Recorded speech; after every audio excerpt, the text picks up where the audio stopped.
বোমায় নাবালিকার মৃত্যু, স্তম্ভিত মমতা, পুলিশকে কড়া ব্যবস্থার নির্দেশ। শেষ খবর পাওয়া পর্যন্ত এই ঘটনায় গ্রেফতারি পর্যন্ত হয়েছে। কিন্তু ঘটনাটা কি ঘটলো? দুই প্রতিনিধি সরাসরি আমাদের সঙ্গে রয়েছেন। ঘটনাস্থল থেকে রয়েছেন অর্ণব মুখোপাধ্যায়, নিউজ রুম থেকে অতনু হালদার আমাদের সঙ্গে রয়েছেন। কিন্তু শুরুতে আমি অর্ণব এইটা তোমার থেকে জানতে চাইবো, এই ঘটনা কখন ঘটলো, কিভাবে ঘটলো? ছোট্ট একটা 9 বছরের বালিকার প্রাণটা চলে গেল কিভাবে?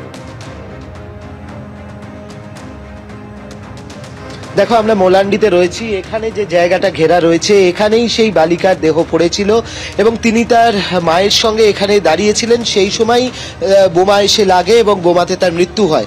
তো স্বাভাবিকভাবে এই ঘটনাটা হয়েছে যখন হচ্ছে যে রেজাল্টের শেষ লগ্নে, মানে তৃণমূল প্রায় জেতার মুখে, এবং তখনই কিন্তু এই পরিস্থিতি হয়েছে। তুমি দেখতে পাচ্ছ যে এখানে রীতিমতো কান্নার রোল উঠছে। এখানে আমরা দেখতে পাচ্ছি পুরো কান্নার রোল উঠছে এখানে মহিলারা যারা রয়েছেন।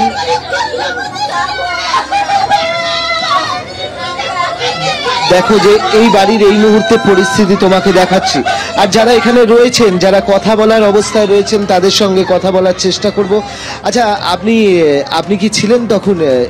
কেউ ছিল এখানে? আপনি ওই সময় ছিলেন? ছিলাম না। আপনাদের কেউ ছিল?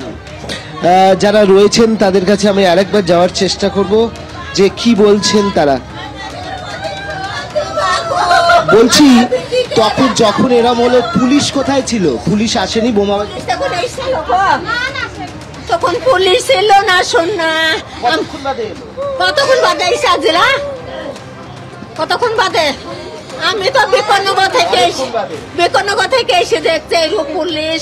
তার কতক্ষণ আগে এসে আমি জানছি নি। শোনা গো, কতক্ষণ বাদে পুলিশ এসেছিল?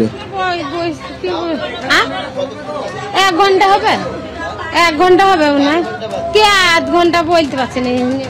যেটা বলছেন যে ঘটনা ঘটার পরে 1 ঘন্টা বাদে প্রায় পুলিশ এসেছিল, সেটা তাদের বক্তব্য। এবং ততক্ষণ দেহ এখানে পড়েছিল, তার কারণ এই বোমাবাজির ভয়েতে সবাই এলাকা ছাড়া হয়ে গিয়েছিলেন এবং দেহটি ঠিক এই জায়গায় পড়েছিল।